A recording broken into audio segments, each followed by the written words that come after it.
You to breathe in times like these. That's what your heart is for. Continue to breathe. Continue to breathe in honor of your brother. That's what your heart is for. Welcome to Your Voice, Your Story. I'm Ryan Johnson, co-pastor of Living Water Vineyard Church in Alpharetta. We appreciate you tuning in. Also, after we're done, check out all the other Your Voice, Your Stories we've done, and be sure to like them and then subscribe to our channel. So we're kind of starting a new series with Your Voice, Your Story. We kind of have different topics that we go through, and so this series is strengths of fused individuals within different cultures. And so I think in culture right now, a lot of people focus on the differences and the challenges, but the reality is me and my wife have found that different cultures a lot of times bring strengths together, especially when you're married and you have friends. And it's just, to me, so exciting to see God moving in those areas. So I'm here with Conrad Abraham and then April Abraham. So some longtime friends. I met them a while ago at the church that Living Water Vineyard Church was planted out of. And Conrad is a gifted musician. Are you a gifted musician? I think so. Yeah. Don't lie now. Modest. Yeah, so I love Conrad because I've got a lot of musician friends, and normally the most talented ones are the ones that don't say anything. They just show up and they do it. And I've learned over the years. So yeah, Conrad's definitely one of those. And also he's the founder of Easychurch. He actually helped set up our website, Living Water's website, and then manages it. So he has a church side and also a commercial side too. So we'll put a link to that, just a shout out to that. And then April is an amazing bookkeeper. I mean, she is a wizard. Like, she just, and I just wanted to say that because there's very few people that can crunch those numbers and get things right. So she's a blessing to our church too. And you've got 2 teenage kids. So, wow. Yeah. That's a journey in itself. So I'm going to start with some questions for you, Conrad. Okay. We're not tied to these questions, or just let it flow. So the first one that me and Lisa kind of came up with is, tell me about your background and experiences growing up in Bombay, India. That's where you grew up, right? Or were you born there? I was born there because my mom's sister and her husband were doctors, so we traveled to Bombay. I guess we spent the summer there. Mm-hmm. Well, I guess I did as well. And I was born in Bombay, and I came back to Madras. And Madras in the south, Bombay is not west. Oh, because that's what confused me. I was like, he said he was from the south. Yes. Yeah. But I wasn't going to argue with you. So they went on vacation just to have a kid. Man, I'm all about that. Yeah. All right. Well, I guess. So your parents were doctors. No, my aunt and uncle. Oh yeah. Yes. Okay. And then, so what was it like for little Conrad running around like when you were in middle school? It was fun, because all my friends were nearby, and we all went to the same school. Every school for us was like private school over here. Mm-hmm. It wasn't government school, so you could choose your school. You didn't have to go to the zip code. Mm-hmm. So a group of friends always went to the same school because first to fifth was a school. Mm-hmm. And then 5th to 10th was another school. The same group of friends moved to that school. Few of them went to different schools, but the main group, then high school, which is +1, +2. I don't know what you would call it over here. 11 to 12. 11. Okay, yeah. Yeah. So they're on a British kind of a little bit of a British system. Yes. As far as the school. Yeah. Okay. So all the schools that we went to were founded by the British. They were all Anglo-Indian schools, which is English medium schools. Mm-hmm. So if you wanted to study English, you would go to one of those schools to study English, because the government schools taught like math and Tamil. and stuff. So for me, so we would go to this English medium school, and we would have Tamil or as a second language. You would have to take a second language. You're forced. So it would be Tamil, Hindi, or French. So we took French, most of us. So yeah, that was kind of cool. So it's been cool hanging out with you because food, man. Like I mean, this guy knows where to find the good Indian restaurants. I mean, he scopes them out. And the thing I love about people that have grown up in different places is they definitely can show you what's been Americanized and what's not. So I guess for some of the viewers, not just about food, but I think as Americans, we definitely kind of see more of this Northern Indian culture. So maybe just talk a little bit about how it was maybe different. And then also, you've got a kind of a different background too. Yeah. So maybe talk a little bit about that. Yeah, so a lot of the foods that I ate here, I remember the first time I came, the first Sunday early on when I first moved to the US, Atlanta, a couple of my friends decided to take me to an Indian restaurant near the church. And everybody was like, you want mango lassi? You want mango lassi? I'm like, what is mango lassi? And I found out that mango lassi is a huge craze in Indian restaurants over here. That was the first time I had a mango lassi. So most of the restaurants here are North Indian, and so that means most of the Indian food that I ate here was me eating for the first time, or at least maybe the 10th time. No, it's not as common. Yeah, okay. So I've eaten more North Indian food here than I ate when I was in India. I love that. So you came over here to eat Northern Indian. Exactly, yeah. Welcome to America, right? Yeah. Oh, that's so awesome. Yeah, I mean, we've had a lot of conversations about that, so I definitely wanted to kind of bring that up. So it was cool because I've done different interviews with people that grow up in different church cultures. And then I have another friend that got saved in the French church. And it's just, each culture has almost like a different language. I mean, not literally, some of them literally, but just the way they do things. So tell me a little bit about the church culture you grew up in. Yeah, so I grew up Roman Catholic for 27 years, maybe 26 years. And that is pretty consistent, it's South American. It's mostly, I think you would align with South American culture. The Roman Catholic culture in India is because a lot of Portuguese settled over there, okay. A lot of the major churches and all the priests, like I went to Salesian school, a lot of the schools that I went to were all run by priests or nuns, convent schools is very common. So the church, I go to Roman Catholic, not really invested in church. We were called outstanding Catholics because we stand outside the church. And, listen to the sermon, it was more social, And then around 27 is when I joined the Vineyard. Okay. And the Vineyard just happened to be a church plant from a pastor who was in California. So it was a very Western, so the Vineyard culture was pretty consistent, I would say. So the pastor was Indian. The pastor was Indian. Okay. He was lived in India. Yeah. Okay. And he planted a church back in India. And, okay. So the culture from the Vineyard in India to here wasn't a whole lot different. Right. If I had to come straight from Roman Catholic, probably a stark difference, But. So somebody told me that you lost a bet in relation to church culture. Am I remembering correctly? Weren't you the one that told me that your friends, y'all made a bet if you'd stay at the church or something like that?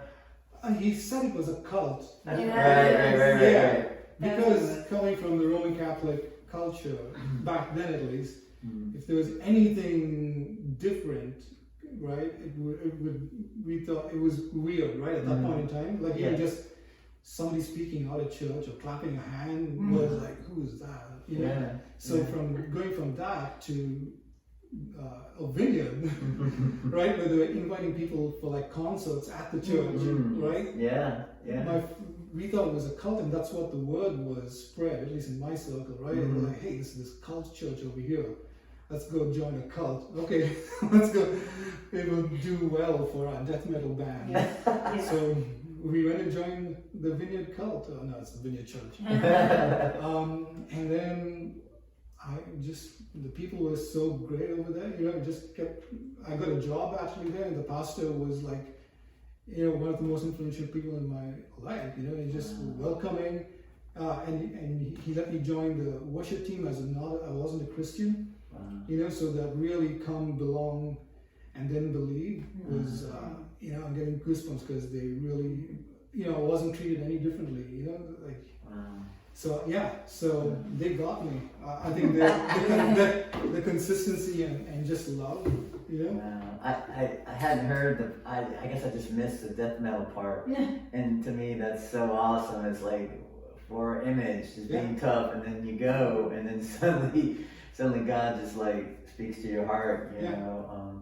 And for those of you, you know, that don't know much about Vineyard, there's vineyards all in the world, but their whole kind of focus is, even if they plant a church, maybe an American or from someone from a different place, is they always try to kind of pass it on to someone that's from that area. So that's awesome. I mean, so we're going to a vineyard, you're going to a vineyard, and no matter if you're in India or not, we're probably singing some of the same songs back then. Very cool.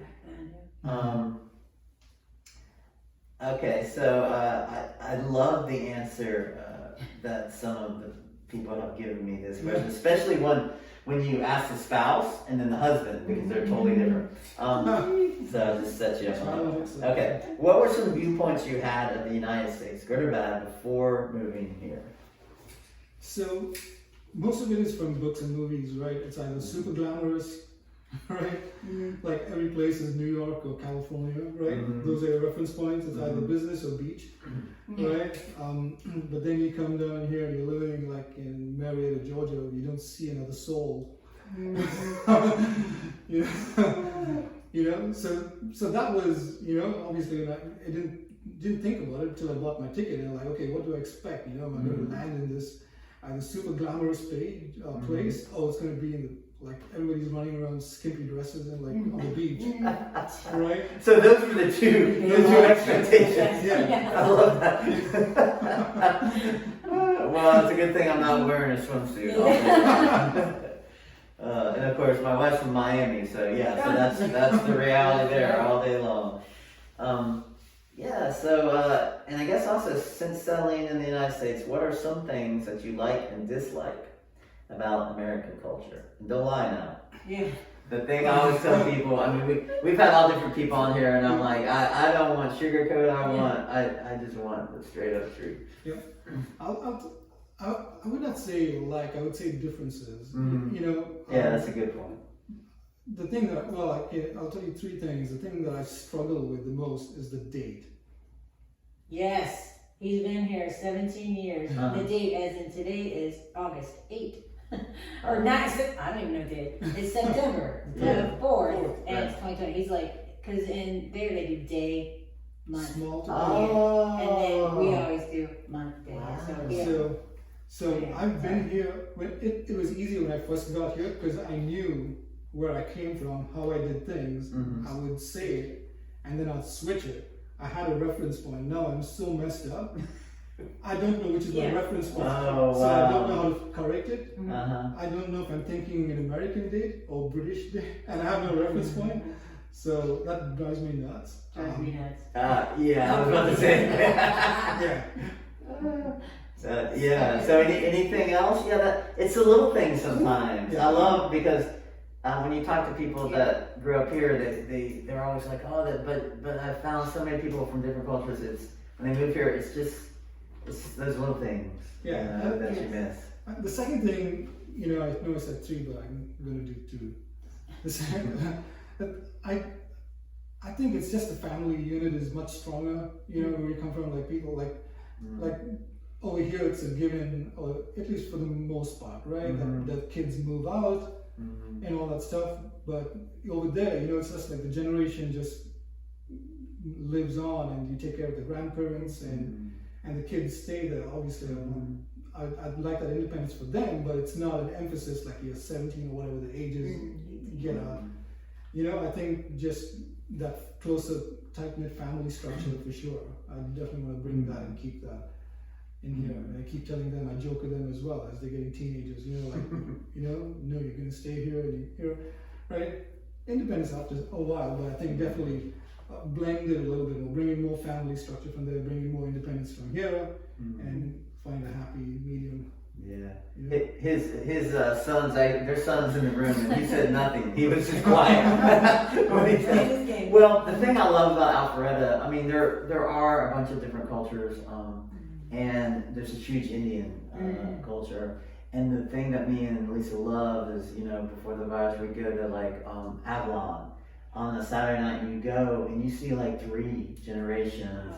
Normally, I mean, it's normally, you know, Indian descent, and just the grandparents hanging out, and the parent. It's just like, and they're living life together, and it's to me, yeah, it's definitely something, a disconnect we have as Americans for sure.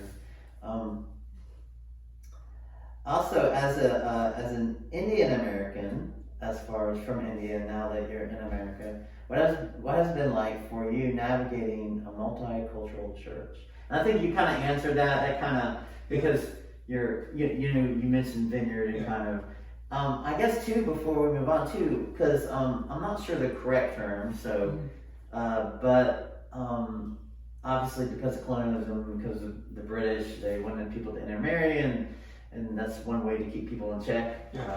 So you kind of definitely have a different background, say, than what stereotypically people might think when they think Indian. So talk a little bit about that, I guess. Yeah, so I'm Anglo-Indian, and that means actually the Queen gave the soldiers orders to intermarry when they took over India, right?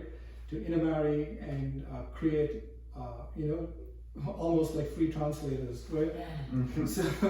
So, but it wasn't in a mean way. It was like for really good reasons, you know, like become part of the culture, right? So, but the generations birthed out of that marriage were not seen as Indians by the Indians, as more like more British, because the British were ruling and they were oppressing the land, and we were the sons and daughters of that culture, right? So we are Anglo-Indian. So we grew up within Anglo-Indian communities. Like, I don't know any Indian language. If I spoke an Indian language, like, my friends would laugh at me, right? Because it would be so horrible. So we were kind of sheltered and brought up in the Anglo-Indian culture. English as the only language, English schools.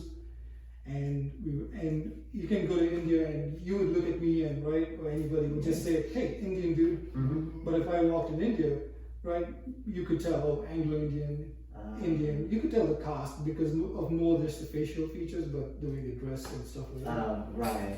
It's in India, even till now, if you go to rent a house, you'll see signs like, they say to let, not for rent. You say to let, no Anglo-Indians allowed. Because for one, we eat cow, right, which is a god. Yeah. And two is there's still some disdain over the British influence, right? And so yeah, till today you'll see to let no Anglo-Indians allowed. So because you're kind of within like a micro culture, did you? I mean, I guess were all your friends Anglo-Indian? Were you protected within that culture until you kind of left, or kind of? Yeah, for the most part. So we went to Anglo-Indian schools where Anglo-Indians were given first preference, right? And that's how the British set it up, right? So we would have friends, and there was no racial thing, but we would just differentiate just for the sake of sorting people, right? Sure. We would say, this is my Indian friend. Okay. We'd be in India. Yeah. Somebody listening to us would say, what, you mean Indian friend? So we would say, this is an Indian friend. So we would say, yeah, I have some Indian friends. Hey, and that was kind of cool, right? But for a long time, we did not have Indian friends because we were kind of, not sheltered, just we were in that community till we branched out and went to middle school. Yeah. You know? And so then, yeah. Yeah, that's interesting because when you told me kind of that situation, I was wondering, when you're isolated, how does that prepare you for when you leave that, and dealing with some of those situations that. So I think we're gonna jump to April next. Okay. I got some answers on the phone. All right. See, April once again, she comes prepared to class. So, Yes. So I'm gonna throw a couple questions I didn't say yet. No, just kidding. Keep you guessing. Okay. Okay. What's 2 + 2? No. So the first question, and I do send everybody these questions beforehand, so don't, I mean, they're amazingly smart people, but, they've had time to read them. So tell me about your experiences living in India. Thank you for asking me that question. I really appreciate that. I was thinking about 3 different, like, there's living, there's working, and there's travel to kind of keep me on. Mm-hmm. First up, living in India, I realized how small a mindset that I had, a small worldview, like I think you touched on it. The India that I knew was from the movies, like we saw. So I thought dirt, poverty, snake charmers, curried rice, like that was kind of how it worked out for me. But when I went, And he's none of those. exactly, he's not a snake Just a charmer. charmer. You're charming. Just a charmer. It's just, no snakes, just charming. Right, just charming. So when I lived there, I went to visit. It's like I was on a small missions trip with the pastor from Marietta Vineyard. Mm-hmm. And then we went, there's a small, group of us, and I remember thinking my first experience, my first touchdowns, this is smelly, this is dirty, this is crowded, like all these negative things. And I remember we were sitting in when you land, first of all, it's like in the middle of the night, and then it's just hot, humid, we go, we're waiting for our hotel. I go, and I remember like all this, I'm not supposed to be a missionary, all this like negative thing, and I just prayed, and the next morning I pulled back the curtain in our hotel room, and it was like, oh, like this, all these people, just beautiful people, and so from then I was like, I need to come back here, and so when I went to, within the next year, I went to live, I thought, still the experience over there still smelled, still dirty, but the people, I felt like were just the community. There's a lot of community sense, there's family sense. One of the things that I wanted to mention, I'm holding my hands up. So I lived in a flat, I lived in an apartment, I had a roommate who was from northern India, and she was there to work with the church. So I had a roommate, I had my own place, so we were in a nice city, and I was asking Conrad, like, what would the area where I lived, what would have been like, and he said kind of like Midtown. So to me it seemed like a big city because there's buildings and lots of people, and but there's always lots of people there. So the experience, there's always people there, there's always noise, it's always moving, and and that's okay. There's always cows on the road, there's always, but it's good, it's different. So there's experiences, because India assaults all of your senses at the same time, but it's still great. And what really struck me is the people there. Like I had I worked there, so I worked. When you say, well, I don't know if this is per maybe that's. Don't worry about it. We'll just. She can at least edit. Okay. But what I learned about just from engaging with the people is they're just like us here. They still like they hurt, they laugh, they like to eat, they like to shop and hang out. But the concept of no personal space and just no order in things kind of was. Because I'm by the book, and people just seem to be all over doing it. So it took a while to adjust, but it was okay. Would you say that it was order, having been born there? Like, was it an American saying, "Wait, there's no order"? Was it order to someone that was born there? There was a understood chaos, I would say. That's good. So functioning chaos. Right. Yeah. Like I think when you go, like for example, if you went to the post office and you would stand in line, like what would you do? You would stand in line. First of all, there's a queue, and you'd see where people are, but people would just go to the front. You're like, wait a minute, wait your turn. I'm a rule follower, so I'm like, wait your turn. And then sometimes I play the dumb American crowd. Oh, I'm supposed to wait in line. I just go to the front. So I didn't play it to my advantage. But the church, one of the things I want to say was, there was a small group that I was in over there, and it was just people my own age, and the leaders that of this small group, they had a family, and they just kind of adopted me in. And so I didn't really feel different. Like sometimes I remember looking around the room and go, wow, everybody's different and color-wise. I mean, but I felt the same. So I felt like really incorporated. The church itself, when I went to work, I was sent out through the church year. And So, I don't mean to interrupt. So when you say everyone's different color-wise, you mean the shades? Yes, like everyone's brown like him. And so that's, sorry, I didn't mean to make No, that's awesome. Everybody's, yes, like on the outside they were the same, but on the inside, on the outside they're different, but on the inside we were the same. And So that's the same thing. Yeah. Right? Yeah. Yeah, so I didn't feel like an outsider. Right. It just was like, oh, I'm different. And they made me feel welcome and invited, and it was just part of that unity. And I love, as an artist, even, Caucasians, African American, like, we just say white, or we say Indian, or we say brown, or we say whatever.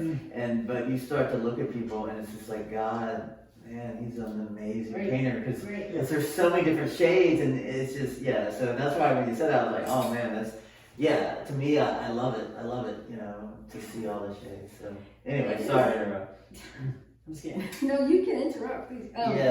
So, but I did, at the same time, while I was feeling involved with everybody, or feeling accepted, I did know that I was different. So, especially when an American family came over, there was an American family that came from my same church that came to live, but there was also from somewhere else from the States, and I just gravitated to those, like, because it's like, oh good, I could be myself. Like, I don't have to slow down my whatever that cadence, whatever that is, so people can understand me. I can just talk about references from home and not have to explain it. So it was, at the same time, it was nice to have your people, your like-minded people. Sure. And then there was, but Sure.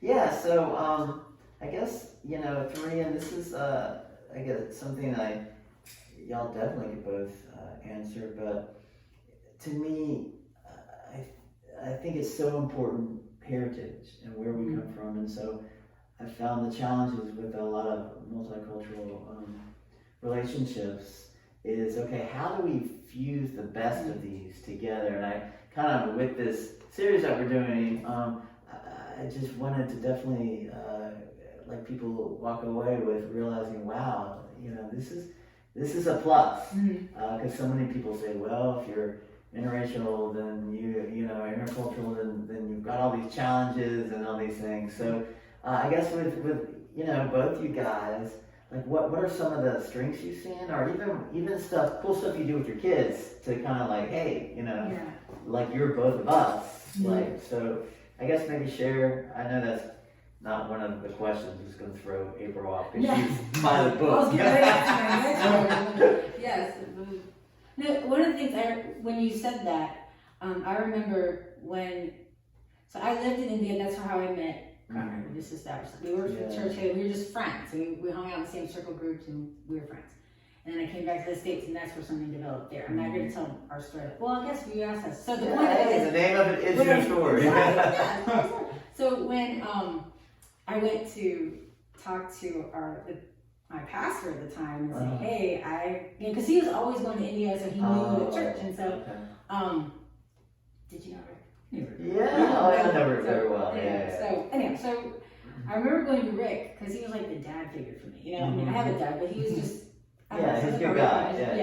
So I remember telling him about Conrad, and at first he was like, wait a minute, he just saw the differences. He just saw like all these things that could be possibly stacked up against us. But I'm like, no, we're from the same Roman. Like I grew up Roman Catholic, he grew up Roman Catholic. I mean, so it was just like, but at the same time, there were these similarities from that culture, from that heritage, that I think helped us going forward.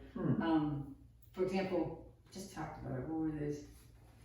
I think in India we tend to do things more spontaneous. There's not much of, because I think if you plan it, everybody's late anyway. So we are more spontaneous, we're more open. Like even here, I tell people, really, you're welcome to just drop by. You don't have to call, because over there you'll be eating your lunch and people will just stop by Yeah. and just sit up and eat, and you just serve them what you have, Yeah. and you eat. You could at random times, like at least 3 people would show up on a weekend who just show up and just eat lunch with you. Mm-hmm. You know, so that, you know, so, that's what I hope, like, to have a home that you can really just drop by. You know, you're not you don't have to call. Yeah. Okay. You All know? right. Yeah. She's learned. And I think what's cool, I found cultures that's kind of an infrastructure. Yeah. Normally it goes back to they value families. And they value Right. community, so it goes beyond just a family and goes into their friendships.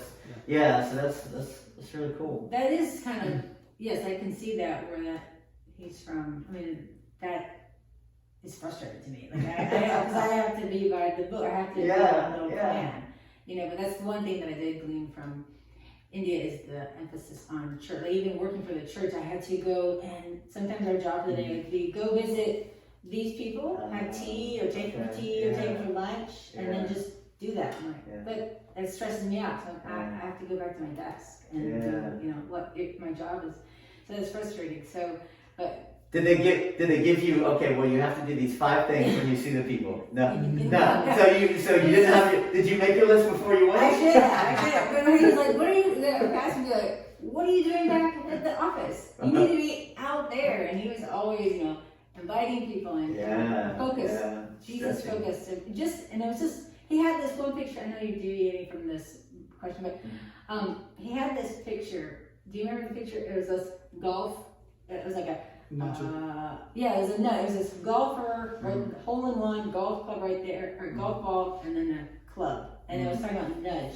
It's like just nudging people to Jesus, just building relationships. So they were always about relationships, always about serving, always about doing, you know, being in front of the people. Kind of like you're always with people, always in front of people. So, well, you're a lot like my wife. So yeah, I mean, which is interesting because I know both you guys, and I know you're extroverted, but then no, I'm really introverted. Yeah. So you're an introvert in hiding. Yes, exactly. Once I discovered that I really am an introvert, and I don't have to pretend anymore. I'm really an introvert.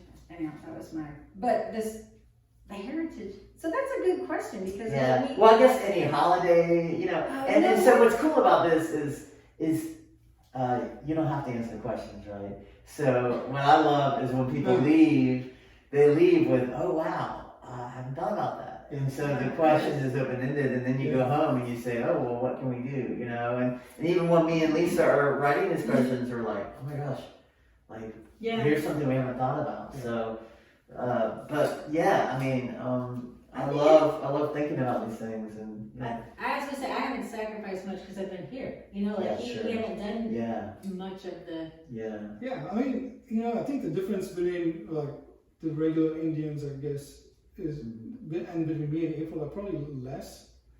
You know, because I think in heritage and holidays, you know, obviously it's big for us to even in India it is huge to travel.